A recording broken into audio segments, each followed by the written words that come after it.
You're not middle class. You just have Klarna. Did you go to work today? Hey, Bang, why did I just get charged $35? Let's begin. Now look, I need to tell you something before I tell you anything else, and I need you to actually hear it because everything after depends on it. Nobody in this video is stupid. Not a person. Not the people in the ads, not the people in the videos, not the person who finally just saved $1,000 and got 200 comments from strangers who understood exactly what that took. Now, because I'm about to say some hard things over the next half hour, I need you to know exactly where they're coming from. They're coming from a place of love. I promise they always will and always do. So, chapter 1, Pastel Money. Let me introduce you to someone for the sake of our story. Rachel was in her early 20s. She came up in foster care, aged out of it, actually, which is a phrase that should sound crazy because it just means that on a specific Tuesday, the state of wherever she's from decided she was an adult and her support just stopped. No graduation, no send-off, just a birthday and good luck, champ, go get 'em. Rachel's been in survival mode her entire life, not as a phase, as a climate. Unstable houses, unstable people, schools she switched too many times to ever catch up in or keep track of. Nobody ever sat down and taught her how money works because the people around her didn't know either. And you can't pass down what was never inherited to begin with. I want you to keep Rachel in your mind this whole video while I'm talking, because this isn't a video just about apps. It's a little further than that. Here's what it looks like. Klarna, Affirm, Afterpay. These are what we call buy now, pay later. You're at the checkout, the price is $40 and a little button says, or 4 payments of 10. You tap it, no interest they say, just 4 little payments, or so they say. Then there's the other family. Earnin, Dave, Bridget, Money Lion. These are earned wage access. Your paycheck 3 days early for a small fee or a tip, and we're gonna talk about that later. And then there's the quiet one, the one someone in my own life told me I had to put in this video, and that is Cash App Borrow, Chime, Spot Me, SoFi, Current, all of these banking apps that spot you a little something based not on your credit, but on your deposit history and how your money moves. We'll get to why that distinction matters and why it might be the slickest part of the whole thing. And I'll tell you later why somebody told me that I have to include it. Look at the colors though. Klarna's pink, Affirm's purple, Earnin's yellow, Chime and Cash App green, SoFi soft light blue hue, friendly rounded corners. Nothing about any of it looks like a bank, and that's not an accident. There's an entire point. Klarna's own marketing people have said it out loud. They want to be the bold antithesis of the traditional bank. So here's the first thing I need you to pay attention to. The product is old, the paint is new. Everything else we talk about comes back to that sentence. Chapter 2, the company store. Now, none of this is new. I want to take you back further than you're probably thinking.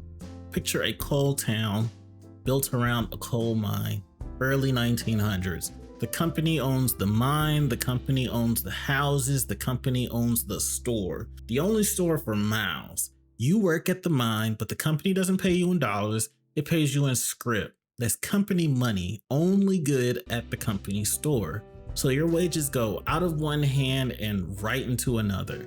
And when the scrip runs out before payday, which it always does, the store lets you buy on credit against next month. You're never square, you're always a month behind, and that's by design. There's an old song about it called 16 Tons. I owe my soul to the company store. That's not a metaphor, that was the business model. Now slide forward, look at sharecropping. The landowner provides the land, the seed, the tools, all on credit. The sharecropper works the field, and at harvest, the debt gets settled against the crop. And somehow, year after year, the books come out saying you're a little bit behind. Furnishing merchants, crop liens, interest you never agreed to, a whole architecture built to make sure the person doing the work never gets ahead of the person holding the ledger. Does that kind of sound like the music business? That kind of sounds like the music business. Anyway, this is the deeper rhyme, and I'm naming it on purpose because for a lot of us, this is ancestral. This is in the bloodline, and it never left. It just changed clothes. The payday loan store, fluorescent lights, strip mall, cash now in the window, same mechanism, a little money now, a brutal cut later, and the rollover that keeps you coming back. The pawn shop where you hand over the only thing you own that's worth anything at 300%, rent to own, errands, rent a center where the couch ends up costing you double the sticker by the time it's yours, the check cashier who takes a slice of a check that's already yours, layaway where they hold your stuff until you finish paying for it. Every generation, the same instrument, new name, new paint. The mechanism that keeps a worker perpetually one paycheck behind is older than any of us. It is older than this country, honestly. And the apps on Rachel's phone with the soft pink buttons and the rounded corners, they are the newest coat of paint on one of the oldest machines we've got. Welcome back to the company store. It's got an app now. And that app is free on the App Store. Interlude. Remember the RushCard? Remember it? If you were alive and broke at any time in the last 20 years, you do. The RushCard, Russell Simmons, Def Jam, the hip hop mogul himself, put his face on it in 2003. And the pitch was cool. This wasn't a payday loan. This wasn't the check cashier. This was empowerment, a prepaid card for the millions of Americans the banks wouldn't touch, the unbanked, the underbanked, the people standing exactly where Rachel is standing. Direct deposit, money management, dignity. Get your paycheck. I want you to hear it 2 days early. Sound familiar? Okay. Because here's what's happening underneath the chrome. That card was free the same way the pink button is free. There was a fee to activate it, a fee every month to keep it, a fee to swipe it, a fee to check your own balance, a fee at the ATM to touch your money. RushCard wasn't lending you a penny. It was holding money that was already yours and charging you by the nickel, and for the privilege of reaching it.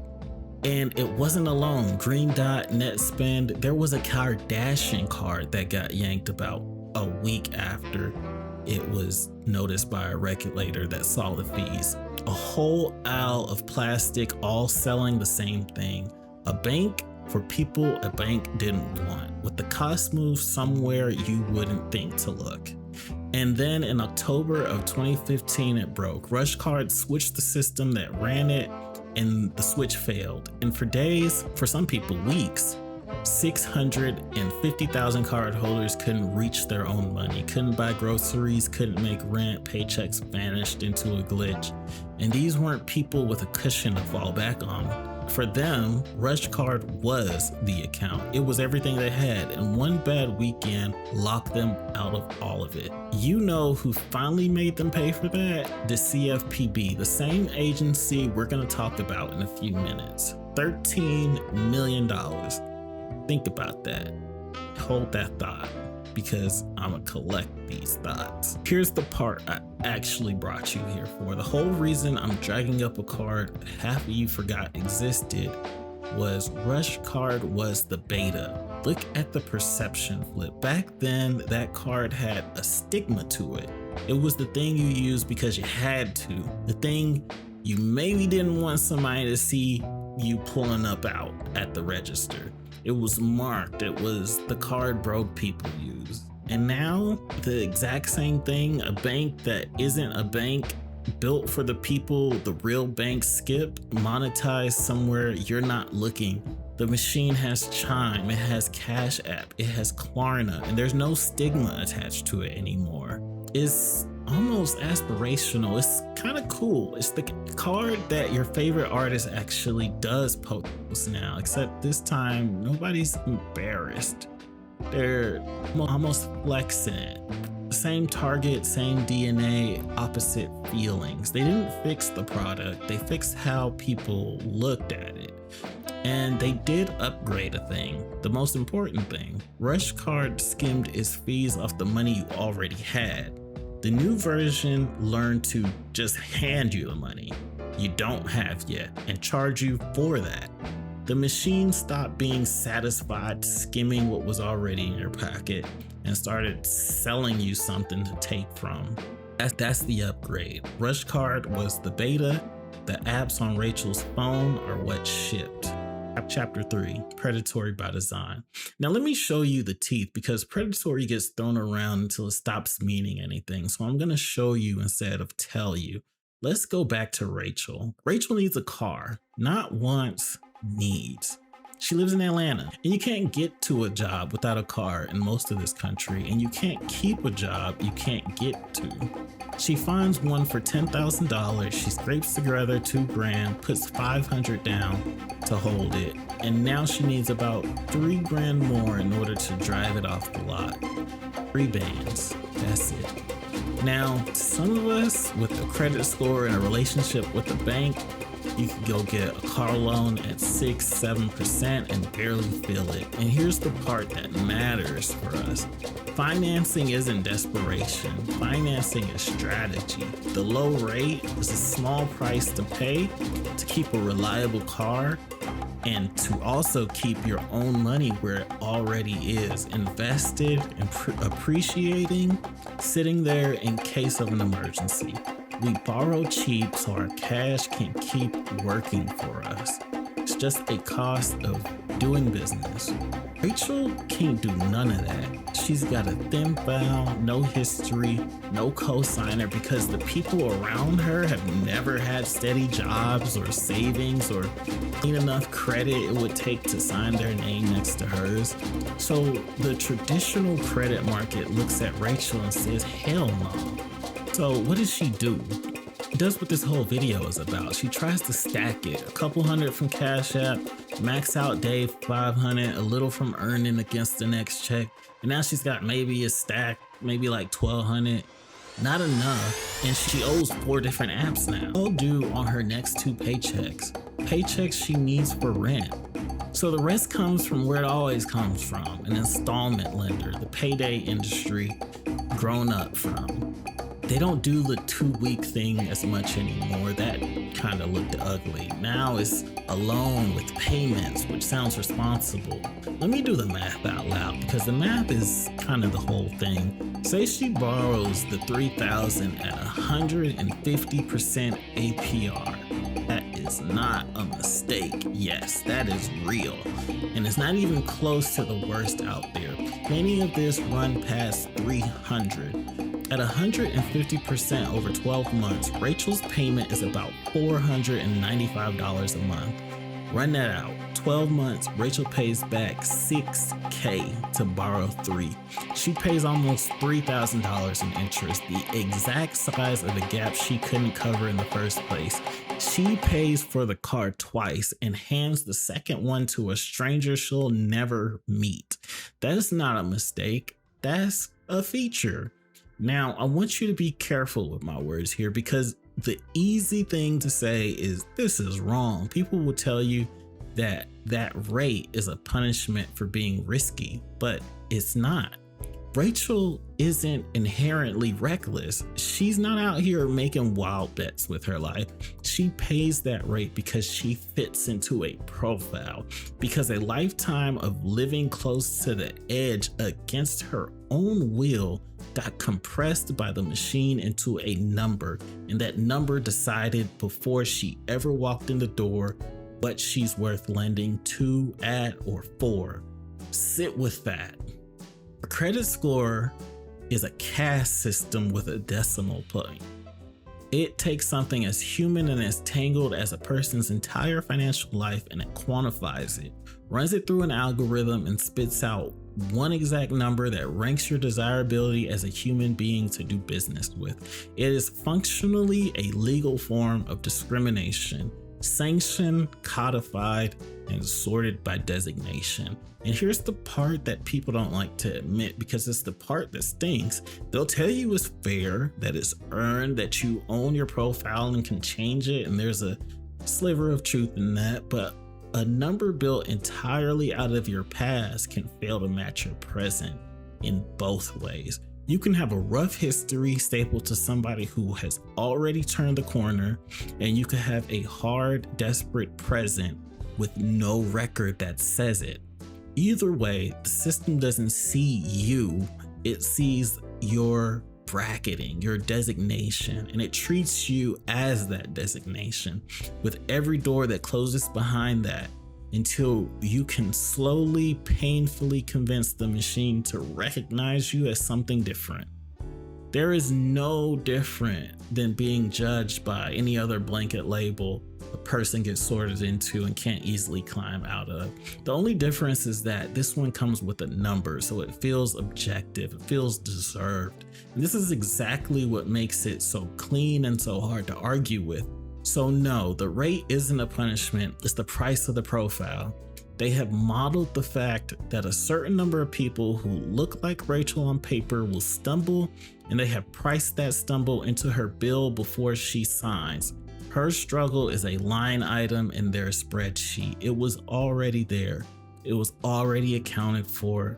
She's just paying the toll for the category they filed her under. The rollover, the stacked fee, the APR that only shows its real face when you annualize it. This is the machinery, and it has been the machinery for over 100 years.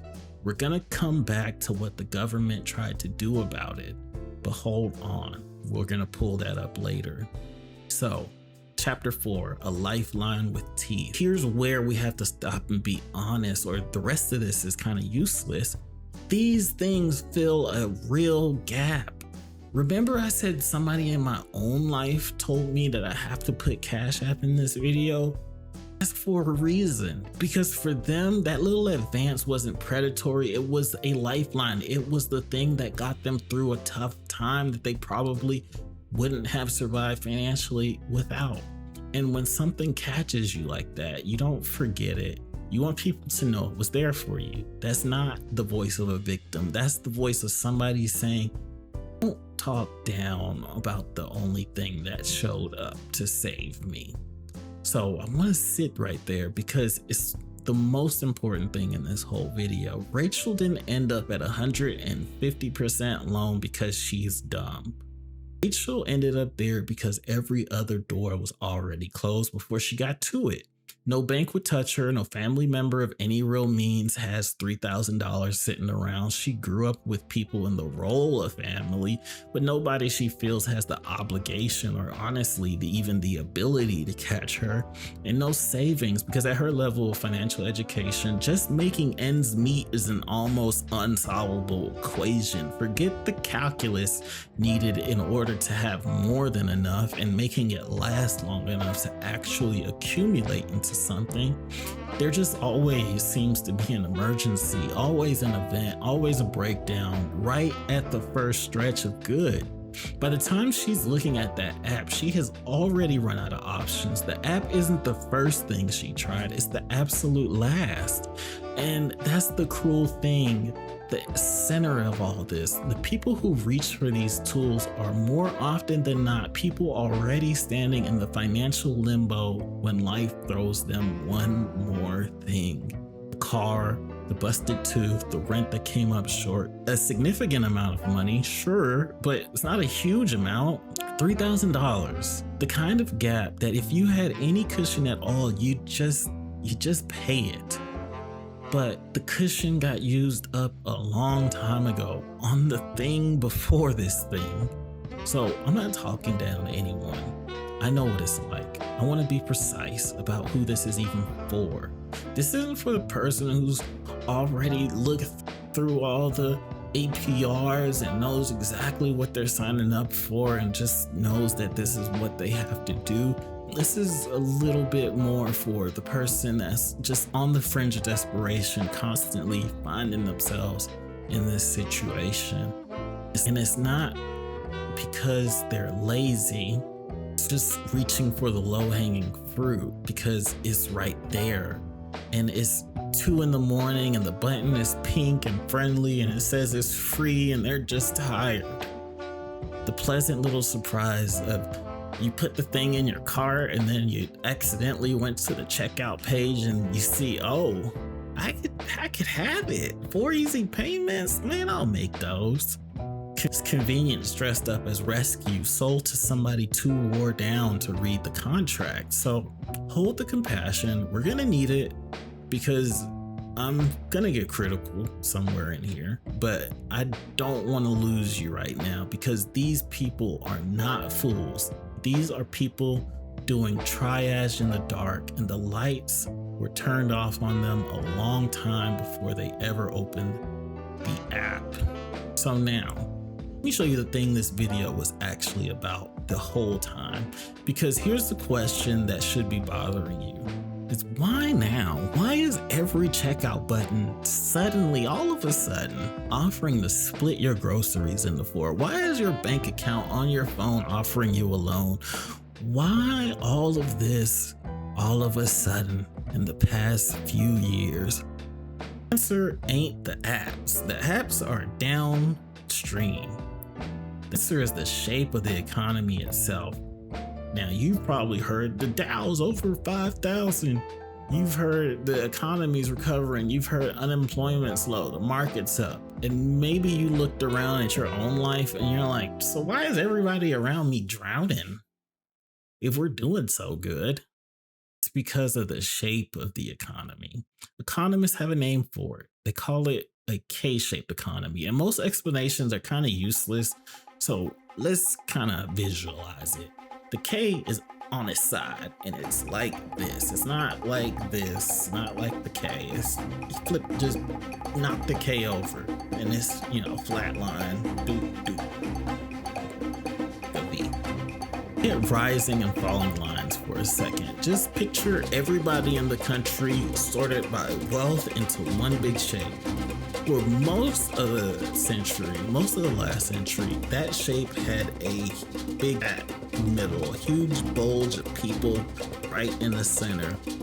Folks struggling at the bottom, a few rich folks at the top, but most of us right in the middle, working a stable, halfway decent job that actually covered the cost of living.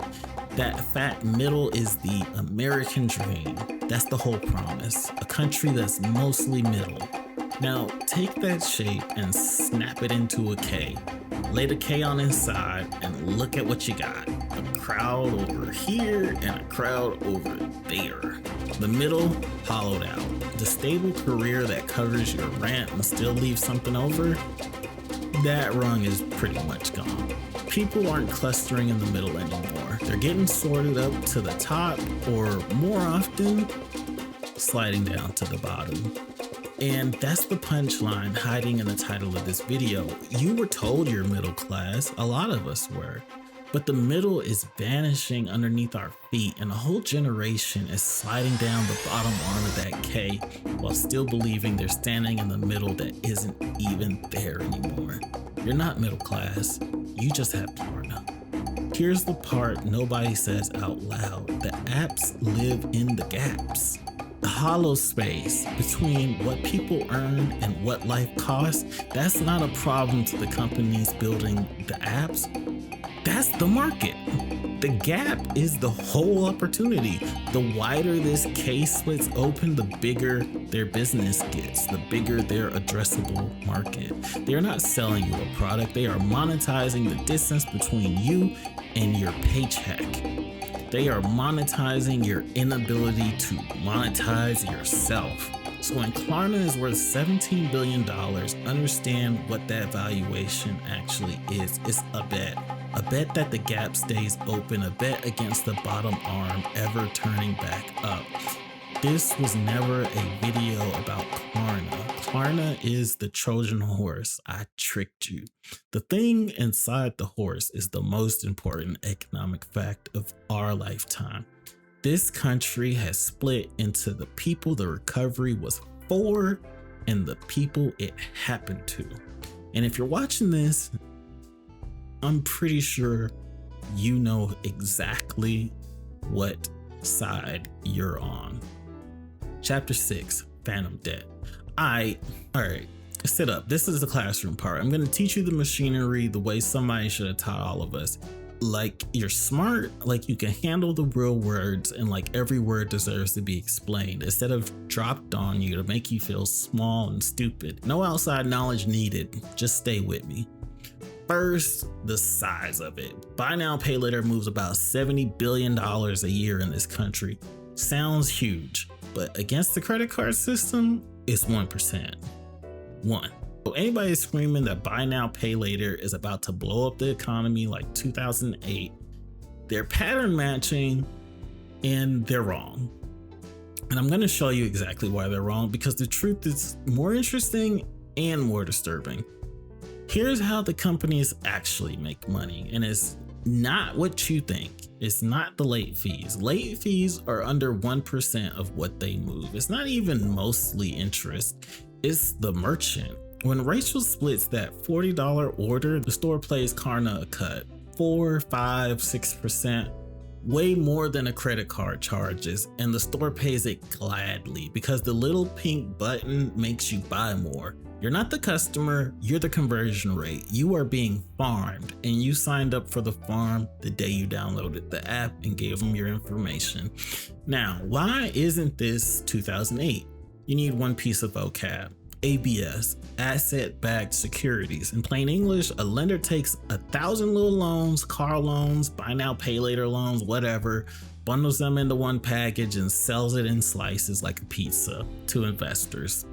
That's what blew up in 08, except back then it was mortgages. The bundles, crazy toxic, nobody knew what was inside them, and they were gigantic. A $13 trillion mortgage market leveraged to the moon and back, all tangled together. So when it fell, it pulled everything down with it.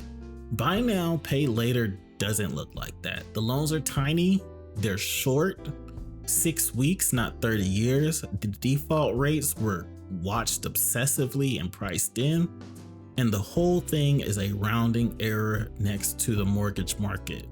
So as a financial system risk is small, the plumbing is fine. The danger is somewhere else entirely. The danger is that you can't see it. Here's the stat that should keep you up. 63% of people using buy now, pay later have more than one of these loans going on at the same time. A third of them, 33%, are juggling loans across multiple different companies at once. Klarna doesn't know about your Affirm. Affirm doesn't know about your Afterpay. Earnin doesn't know about any of it.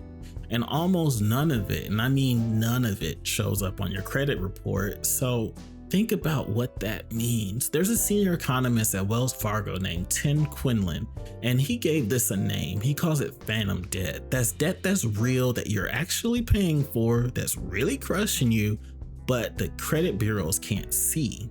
That the Federal Reserve's official household debt numbers don't fully count.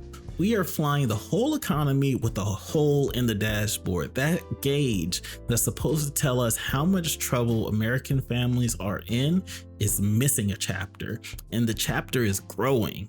Now, that regulation thread that I told you to hold on to earlier, here it is. There's an agency, the CFPB, the Consumer Financial Protection Bureau, born after 08, for one job: to stand between you and the financial company trying to eat you. You remember Gordon Gekko? Greed is good guy? This is the agency built to protect you from people like him. And there's a rule, Reg Z, Regulation Z, the one that makes lenders tell you the truth. APR, your right to a dispute, a charge, your right to a refund, boring, load bearing. It is the difference between a contract and a trap. In May of 2024, the CFPB said buy now, pay later is credit. is gonna play by Reg Z. Tell people the truth, honor their disputes. It's a real rule with teeth. They also looked at paycheck advance apps. That's EW, earned wage access. You know the ads. We're not alone. This is your money. We're just giving you access to it a little early. Sounds cool, right?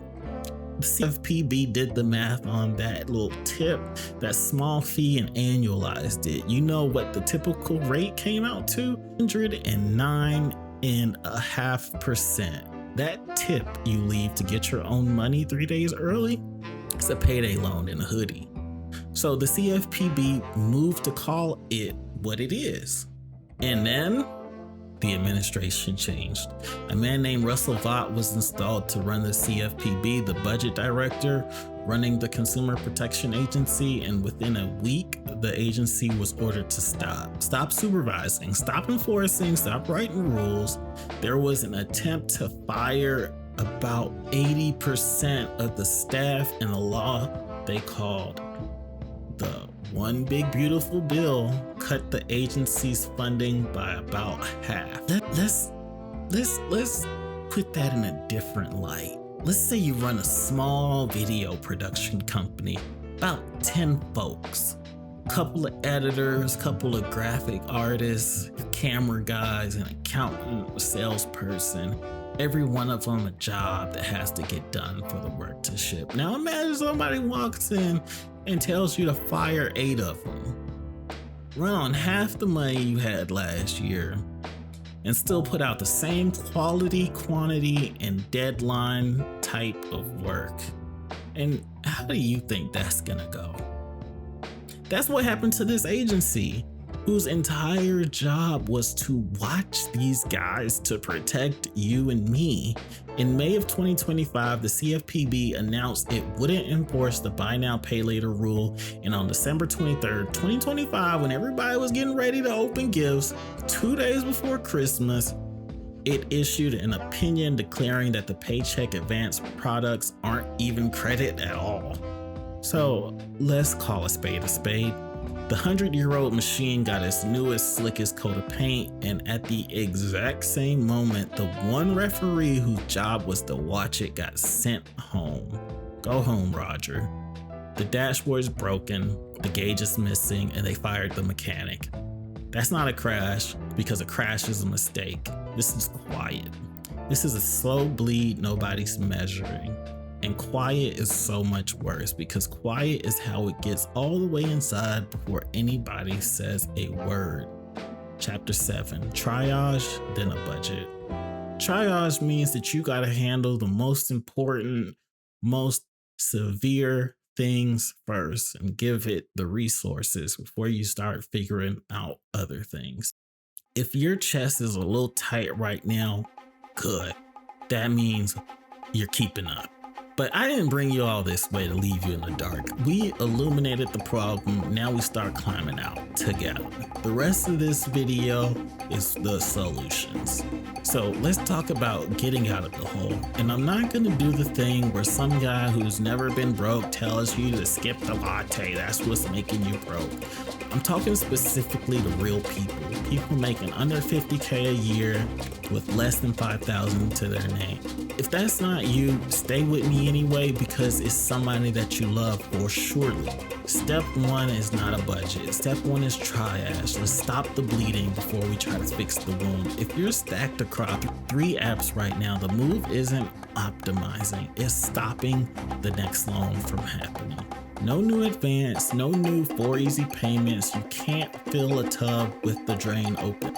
Then and only then can we start figuring out a budget. And the principle I want you to learn is simple and is old. Give every dollar a job. Before the next month starts, every single dollar you expect gets assigned.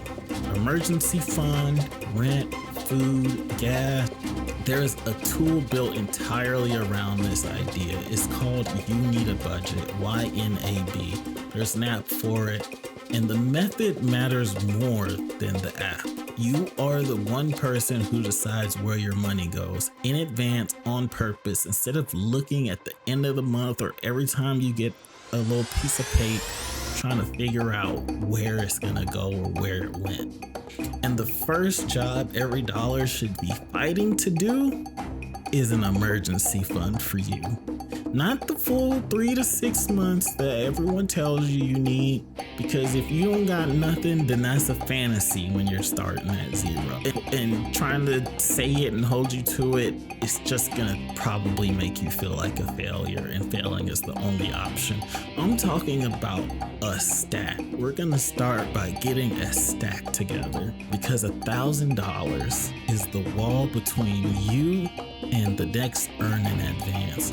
$1,000 is the difference between Rachel's $3,000 gap becoming a $6,000 loan, or just a thing she could handle. Save first, before debt, before extras. The emergency fund is what breaks the cycle, because the cycle is the emergency over and over with no buffer in between.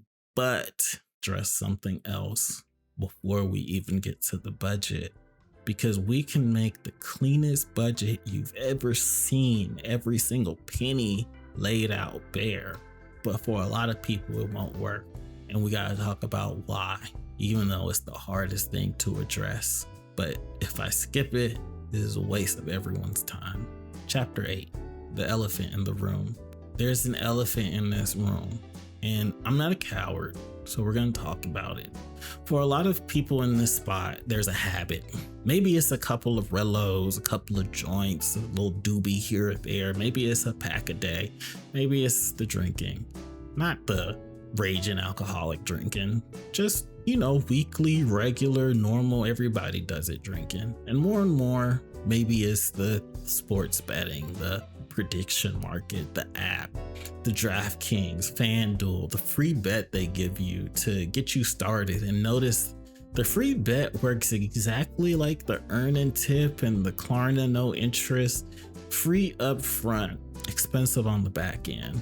And it's the same with every one of them. If you think about it, the weed, the drinking, all of it started with a friend or a friend of a friend, or just somebody that was around saying, hey, try this. The first hit is always free. They figured out how to put a casino in your pocket and a sports book inside the football game, and they made it feel like it's a part of being a fan. Now, I'm not here to moralize, because I genuinely don't care what your vice is or about your vice. I'm not your pastor, I'm not your mama. But I want to talk about the money, and I want to talk about it with a logic that can't be argued with, because I'm not going to address smoking and drinking and gambling one at a time like they're different problems. They're the same problem in different outfits. So let me give you the real, clean way to get this and to hold yourself accountable. I have an immutable fact that you should internalize. If you have a habit, you can't borrow money from nobody, not from an app, not from your friends, not from your family. And there's a reason. Borrowing money means that inherently there is something you can't afford. That's what it is. That's what borrowing is. Now, your habit is not a necessity. Nobody needs cigarettes, liquor, weed, or a parlay to get through the night. So follow it. If you're borrowing money, you can't afford something. 1. If you can't afford something, then you can't afford non-essentials. 2. 1 + 1 equals you can't afford your habit. Do the math on yourself. Be real honest with yourself. How much have you spent on your habits in the past 2 weeks? Now multiply that by 4 weeks. That's 2 months. So a pack a day, plus something on the weekend, 2 blunts a day, plus a couple of bets on Sunday. A lot of these habits easily are running $500 a month. 2 or 3 bottles a week alone is $200 or $300 a month. And even if you're doing less than that, hold on, because I'm gonna come for you. Here's the hit. If the money you're borrowing is less than 2 months of maintaining your habit, for a lot of people, it is. Then when you borrow that little 50, that little $300 or $400 from your friend, from your homeboy, from your cousin, from your sister, from your mama, whoever, what you're actually doing, whether you mean to or not, is asking them to pay for the habit you already can't afford. Not borrowing for the car. Car's just where the money would have been if the habit hadn't eaten it first. That's why people stop lending to you.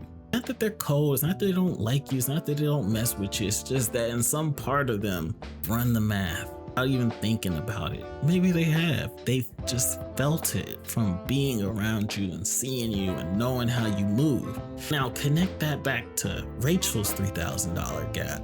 When that turned into a $6,000 loan, a habit at $500 a month, $6,000 a year. Gap that's drowning her is smaller than 1 year of the thing nobody's counting. Money was there, just left before she ever got to see it. So here's the real, most important sentence in the video. Budget cannot survive a habit, because this is the unarguable fact, is that if you're a financially insecure person with a mentally secure framework of logic was doing a budget, they would look at a habit and budget that habit to zero so that they can do other things with that money. A rational broke person doing the math we just did, doing a you need a budget, zeroes it out, no question. So if you can't zero it out, if that number refuses to go to zero, no matter how effed up you are at the end of the month with your money, if you still can't get that number to zero, even though you don't have money to spare, that ain't a budgeting problem. That's a habit problem. Hopefully, not the first one to tell you, but I'm telling you, if you can't get that number to zero and you don't have money, you can't get that habit to zero so you could actually get $2,000, $3,000, $5,000 saved, then it's your habit is the reason you're broke and always broke. That's the behavioral thing. Looking at you dead in the eye and saying, I'm the captain now. And that means that the habit comes first before the budget. There's a budget built on top of a habit. Can't control. In a budget, it's a wish. It's a fiction. You have to deal with the real thing underneath before the numbers on top can mean anything at all. And I'm not saying this to shame you. I'm saying it because I've been here. This is something I've dealt with, something I've had to overcome. So I'm not handing you a budget I already know will fail and letting you walk away believing you failed. You didn't. The order is just wrong. You were trying to fix something that can't be fixed till you fix the thing underneath it first. So we're gonna fix the order and we're gonna fix the foundation, because the reality is our next chapter, chapter 9, 1,000 cuts. Thing is, it costs more than money. Money is the cheapest part of the cost. Money is just the easiest place to see it, because the dollars you can count. What you can't count is the other thing that bleeds you a cut at a time. When you're always a little altered, a little hungover on Saturday, a little checked out, a little spacey, a little short on sleep, money, and patience, you become to the people around you a little unpredictable, a little unreliable. You show up late, if you show up at all. You get irritable, you snap at small things, you get heated in traffic because someone did the simplest thing and got it wrong. And how how could you even mess that up? And sometimes you just forget. Things you said you do just slips your mind. And here's what's so unfair about it. So I want to name it gently. To you, those are isolated incidents. A bad morning, a little cranky today. It's no big deal. Everybody has off days. Everybody has off moments. Like, give you a break. That's not who you really are. And you know who you really are. This isn't you. This is just today. This is just one little moment. Why is everybody making a mountain out of a molehill and focusing and sweating the small stuff? To them, to the boss deciding who gets the promotion, the landlord deciding whether to work with you this one more time on the late rent, the person deciding whether to put their name on the line for your recommendation or on the hook for you for bail, or whether they should vouch for you at all in such and such situation. That moment, that one moment, that mistake might be the only impression they have of you, or the loudest one, or the most recent one that comes up in their head when your name does. And that's the 1,000 cuts. Each one too small to feel, but they compound because a reputation is just a set of doors that open when your name gets said, or a set of door that closes when your name is said in a room you're not in. And every missed shift, every short fuse, every flake, quietly, without anybody saying it, closes one of those doors, maybe even multiple at a time. And the doors that close are the exact ones that could lead you up and out. The job, the reference, the second chance, the opportunity that would have changed your whole trajectory and pulled you out. For somebody like Rachel, who never had doors held open for her in the first place, who's been talking her way into rooms her whole life, this is the stumbling block that makes the climb feel impossible. Not hard, impossible. Like the game was rigged, because in a quiet way, it got rigged, one closed door at a time, and she was never even in the room to hear it shut. That's the real bill. That's the real cost, not the interest on the loan, the interest on the life, the compounding cost of being through no single huge big failure, just a little less than the person you actually are and can be, until the world starts treating you like the smaller version, and the smaller version is all anybody can see. That's the hole under the hole, and you cannot dig your way out of it. There is no digging your way out of a hole. You are not gonna start a hole here in America and dig your way to China. It will not work. So the only way to move up is to put the shovel down and start climbing. So put it down, and I'm gonna help you. And I'm gonna do it without leaving a single excuse standing. Here's my rule for this part. I'm not gonna make you conquer your excuses before you're allowed to get help. That's where everybody else has lost or loses you. They make the first step a cliff. I'm gonna give you a path for every excuse, one that doesn't argue with you, doesn't call you weak, just quietly lets the excuse come with you as long as you're coming. I can't afford treatment. You don't have to. Some of the best help in this country is free.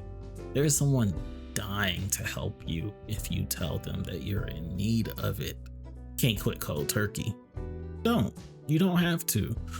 We're not gonna have to start at zero. We're starting at moderation if that's where we need to. Let's just do less. Let's just go slower. Let's get the number down. We don't have to hit zero tonight. We're after progress, not perfection. I tried that. It didn't work. Okay, you know what? You know something most other people in your situation don't. You know what that attempt feels like. That's not failure. That's data. That's information. You're not starting over. You're starting again from an informed space. So here are the doors, and I'm putting them side by side on purpose, equal weight, because different things save different people. I'm not going to tell you which one is yours. If you lean towards the science, the secular SMHSA, Federal Substance Abuse and Mental Health Agency, runs a national helpline at 1-800-662-HELP. It's free, confidential, 24 hours a day, 365 days a year, English or Spanish. They don't even ask your name. If the spiral ever gets too dark and you feel like you can't hold on, 988 is there too. Call it or text it anytime, day or night. A program called Smart Recovery. You can practice the habits on your own. It's built on cognitive behavioral tools, practical techniques you can practice yourself. Smart Recovery is something that helped me. It's free in meetings online and in person, and it's built for moderation too, not just going cold turkey. And for the better, specifically, the National Problem Gambling Helpline, 1-800-GAMBLER, is free, confidential, around the clock. And yeah, it's the same number they're legally required to flash at the bottom of every DraftKings ad. The house has to whisper it. Let it be the one thing from those ads that has ever actually helped you. And if your strength comes from faith, if you want to reconnect with God and build a stronger relationship, that counts just as much, and it always has. Celebrate Recovery is a faith-based program running in churches all over the country, free to walk into. Alcoholics Anonymous, Narcotics Anonymous, Gamblers Anonymous, meetings everywhere, every day, no cost and no judgment. And listen, this is the part I need you to really understand. These meetings are happening right now. Like right this second, as you're watching this online. You don't have to wait for Monday or Tuesday or whatever day you see a meeting posted. I guarantee you can find one that is going on right now. If you're watching this video and hearing these words, you already have everything you need to get into a room full of people who get it today. You could close this video right now and be in one in as many minutes as it takes you to just do a quick internet search. I promise you there is something you could get into right now. A room full of people who have stood exactly where you're standing. Science or faith, hand or higher power, I genuinely don't care how you do it, just that you do.